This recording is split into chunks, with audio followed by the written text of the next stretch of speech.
Vasco e Cruzeiro, essa partida importantíssima aí, 25ª rodada de Campeonato Brasileiro. E aí eu pergunto para vocês, meus amigos, qual que é a expectativa para esse jogo? Lembrando que o Cruzeiro tem desfalques de Vidalba e Gabi, né? Os dois suspensos pelo terceiro cartão amarelo. É jogo para ganhar? Um empatezinho não dá para reclamar? Como que tá a vibe de vocês? Caramujo, acho que é jogo para ganhar. A Rafa e o Valu falaram sobre isso essa semana na live à noite, e eu concordei com eles. Acho que é um pensamento bem válido, né? Essa equipe do Leonardo Jardim nos deu uma sensação de que fica até ruim você assinar um empate antes da hora, porque é um time que o tempo inteiro briga pelo bom resultado, que se nega a ser derrotado.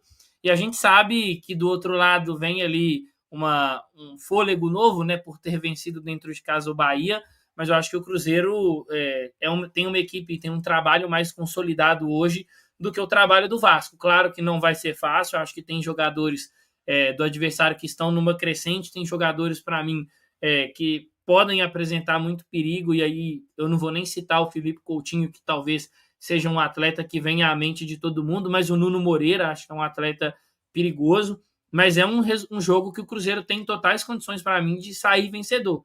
E seria importante para as pretensões do Cruzeiro de se manter ali, né, dentro da zona dos 4 melhores do Campeonato Brasileiro, uma vitória fora de casa contra o Vasco da Gama, até porque se a gente olha para Flamengo e Palmeiras, as duas equipes vão ter confrontos também fora de casa e confrontos difíceis, né? O Bahia tentando se recuperar, a gente lembra que a única derrota até o momento do Bahia dentro dos seus domínios foi para o Cruzeiro, em um jogo onde o Bahia foi bem, o Bahia vendeu caro o resultado para o Cruzeiro, e o Flamengo pega o Corinthians, né? O Flamengo que precisou de ser levado à exaustão no jogo de ontem para poder manter ali um resultado diante do Estudiantes e levar para os pênaltis. Então, acho que é um jogo que o Cruzeiro precisa de vencer e tem totais condições de vencer. A prioridade total é vitória, né? Mas eu gostaria também de ver um Cruzeiro rendendo melhor do que nas últimas partidas. Acho que tem capacidade de fazer isso. É claro que foi legal ganhar de virada do Bragantino, do Bahia, mas o Cruzeiro pode jogar um pouco mais, né? Então eu também tenho essa expectativa para o jogo de amanhã. Recentemente a gente estava até falando da sequência de 6 jogos que o Cruzeiro vai ter, né? E dentro dessa sequência de 6 jogos tem 4 contra times que hoje estão brigando para não cair. E é até pensando que dentro desses 6 o Cruzeiro vai ter Flamengo e Palmeiras fora de casa, acho que se torna ainda mais importante o Cruzeiro buscar 3 pontos em São Januário. O Vasco é um adversário difícil, venceu seu último jogo por 3-1, mas o Cruzeiro precisa ir para lá, para o Rio de Janeiro, para buscar essa vitória contra o Vasco. E esse contexto da rodada também citado pelo Pedro é interessante, porque o Bahia é um time que está muito melhor no campeonato do que o Vasco da Gama. Deve levar mais dificuldade ao Palmeiras, principalmente dentro de casa. O Corinthians contra o Flamengo também, eu penso mesmo. Então, o Cruzeiro, em tese, dos confrontos difíceis que os times que estão brigando pelo título vão ter, vai ter aí o menos difícil, pelo menos na teoria. Então, que o Cruzeiro possa fazer bom proveito disso. Tem também o fato de que vai jogar antes desses, então pode jogar uma pressão. Eu acho que mesmo fora de casa, esse tipo de jogo contra time que está na parte de baixo, é preciso vencer. O Cruzeiro precisa mostrar a sua força, então empate é algo que não precisa nem ser cogitado. O Cruzeiro tem que buscar os 3 pontos.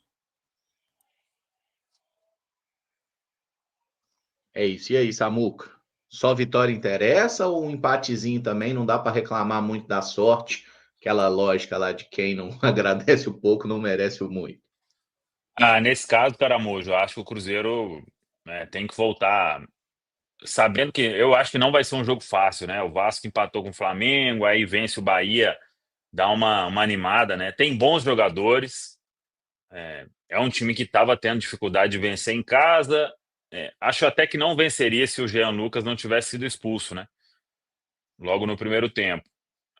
É o jogo que a gente precisa ver o Cruzeiro voltar a ser aquele Cruzeiro, principalmente nos jogos fora de casa, né? Muito letal, criando boas oportunidades, né? O que não aconteceu, por exemplo, no jogo com o Bahia, só ali a partir dos 30 minutos do segundo tempo, né? Quando o Cruzeiro reage. E se a gente quiser ficar ali almejando uma briga por título, eu tô naquela de G4, né? Mas, dependendo de como o Cruzeiro sair dessa sequência dos 6 jogos, que eu já falei sobre isso, pode sim, por que não, almejar aí um pentacampeonato, né, brasileiro. Mas aí a vitória nesse jogo teria que ser inegociável, né? Não dá. Porque teremos embates mais difíceis aí pelo caminho, né?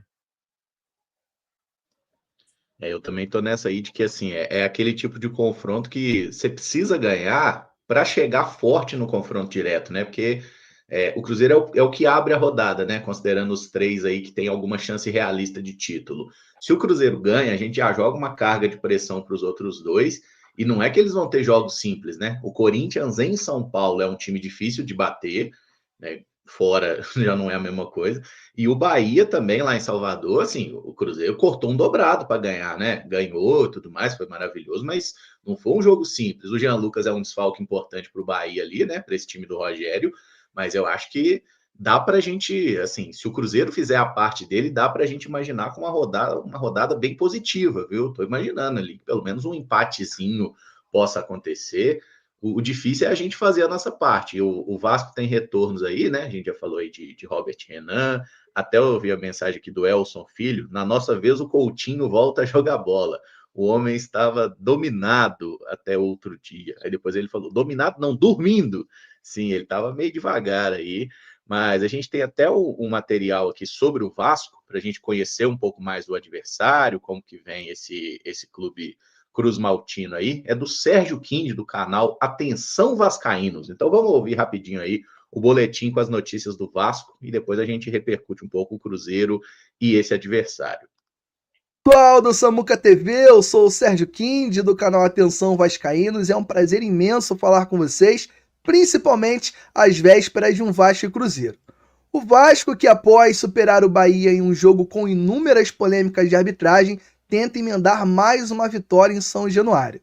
Se por um lado o capitão e artilheiro do Brasil, Pablo Verratti, vive um jejum de 10 jogos sem marcar com a bola rolando, os últimos 3 foram de pênalti, por outro, o técnico Fernando Diniz conta com uma fase goleadora de Felipe Coutinho, que é o meia com mais gols marcados desde o retorno do Brasileirão, fazendo 5 nos últimos 7 jogos.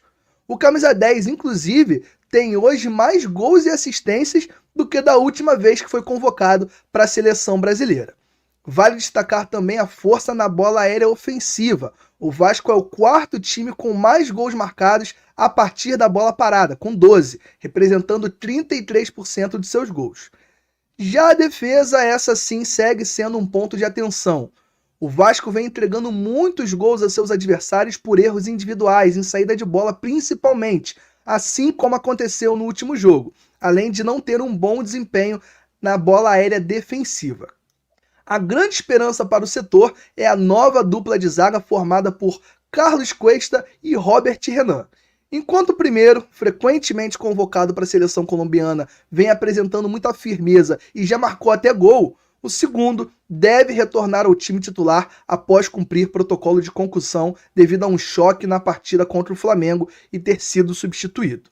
Outro que deve voltar como titular é o jovem Ryan, que cumpriu suspensão automática, mas é peça importantíssima no time Cruz Maltino. O provável Vasco de Diniz deve ir a campo com Léo Jardim, Paulo Henrique, Carlos Cuesta, Robert Renan e Puma Rodrigues, Hugo Moura, Barros, Felipe Coutinho, Ryan, Nuno Moreira e Verratti. Ainda teremos a ausência de Lucas Piton, que vinha sendo titular na lateral esquerda, mas o volante Tietê, que era titular até se machucar, vem treinando bem ao longo da semana e deve aparecer ao menos no banco de reservas.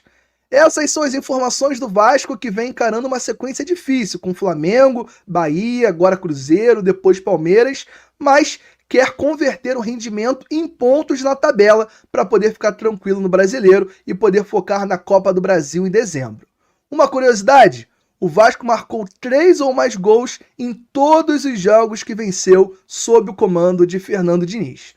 Que tenhamos um grande jogo amanhã, amigos, mas que vença o Vasco, beleza? Sucesso para vocês, um grande abraço. Beleza, beleza não, é. Beleza, beleza é uma pinóia. Beleza. Valeu pelo boletim aí, mas beleza não. Aí, O pessoal falando que é irmão o Caramujo tá caramujo de vascaíno. brincadeira. Tem semelhanças. Todo careca parecido, gente. Não tem jeito, não. Mas, enfim. Irmão Tudo Caramujo tá de brincadeira, né? Não precisava desse final aí, né? Mas as informações foram muito boas.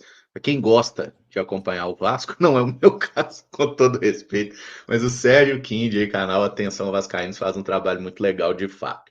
Mas assim, dessa provável escalação do Vasco, esses retornos aí, assim, eu diria que o Vasco incorporou muito bem o elenco, hein? Quando você olha para essa escalação aí, você fala, uai, esse é o Vasco, esse não é o Vasco que a gente se habituou a ver nos últimos anos. Achei o time do Vasco bem consistente, bem forte. Talvez a peça mais questionável seja o treinador, hein? Pois é, melhorou bastante, né? Essa dupla de zaga, por exemplo, em algum momento da temporada já foi João Vitor e Lucas Freitas. Agora é Carlos Cuesta e Robert Renan, são dois bons zagueiros, né? João Vitor já nem tá mais no Vasco e o Lucas Freitas é um cara que alterna bastante, né? No último jogo até falhou contra o Bahia. O Cauã Barros também agregou bastante, né? Foi um retorno ao Vasco da Gama, porque ele já pertencia ao Vasco, acabou que o clube solicitou o retorno dele ao América e já tem sido importante. É um time que tem boas peças no âmbito individual, né? Coletivamente tem os seus problemas. Eu acho que essa questão da saída de bola é um ponto a ser muito explorado pelo Cruzeiro. O Cruzeiro sabe fazer isso, sabe pressionar bem a saída de bola do adversário. É uma dupla de zaga que tem bons jogadores, mas ainda desentrosada. E vale destacar também que o primeiro volante costuma participar muito, né, dessa saída de bola. O Hugo Moura é um cara que participa bastante em alguns momentos, não muito bem. Então é um cara a ser bem vigiado, bem pressionado, porque o Cruzeiro pode ter um bom caminho por ali, pode ter também, quem sabe, nessa improvisação do Pumita, né, que vai jogar de novo como lateral esquerdo, já foi assim contra o Bahia, fez até gol de cabeça, mas é um cara que defensivamente tem os seus problemas, o próprio Paulo Henrique também. Agora, ofensivamente, como até o Sérgio destacou, o Vasco precisa ser bem vigiado, né? Tem um Ryan que volta. Para mim, a principal valência técnica desse time do Vasco, né? É forte, é rápido, chuta bem, tem também um bom cabeceio, tem Felipe Coutinho, um grande momento, muito bem também nas bolas paradas, assim como o Nuno. E o Verratti, por mais que esteja nesse jejum, merece sempre uma atenção especial, né? Porque tem muita presença de área, se coloca bem e não pode ter muito espaço. Então, que o Cruzeiro, em todos os aspectos, possa estar atento àquilo que o Vasco pode oferecer de perigo, mas também aquilo que pode oferecer em termos de vulnerabilidade, porque é um Vasco muito mais desequilibrado que o Cruzeiro. Se for um Cruzeiro consistente, como tem sido na maior parte da temporada, dá para a gente imaginar uma boa vitória em São Januário. Alguns pontos que o amigo fez questão de destacar, né, podem ser muito bem explorados pelo Cruzeiro, e o Caio já falou, a situação da saída de bola é uma dificuldade que o Vasco tem. O Vasco até tem uma melhora considerável nessa saída quando tem o Robert Renan à disposição, porque é uma característica bem forte do atleta, mas o problema com relação a essa participação do primeiro volante, ele deve permanecer, principalmente porque o Hugo Moura deve ser titular contra o Cruzeiro, e é um jogador que tem algumas dificuldades nesse tipo de situação. A questão da bola parada defensiva do Vasco, acho que o Cruzeiro, né, todo mundo já sabe que tem uma boa bola parada ofensiva e acho que pode ser explorado também. Um outro ponto que eu destacaria é que todo mundo sabe dessa ideia do Fernando Diniz, às vezes, de aglomerar jogadores num determinado setor do campo para poder tentar ali construir curto e conseguir ganhar campo através dessas associações ali num espaço mais reduzido com vários jogadores. Mas a gente também entende que quando o Vasco perde essa bola, o outro lado está muito fraco e também a defesa ela está ali desguarnecida. Então acho que outro ponto que o Cruzeiro pode explorar, além desses dois citados aí, da pressão na saída de bola e também da bola parada defensiva, é quando recuperar essa bola em momentos onde o Vasco está mais aglomerado dentro de um setor, já acelerar esse jogo para o outro lado, porque vai estar desguarnecido, ou acelerar essa posse nas costas da defesa, e aí o Cruzeiro tem caminhos importantes para construir, quem sabe, uma vitória.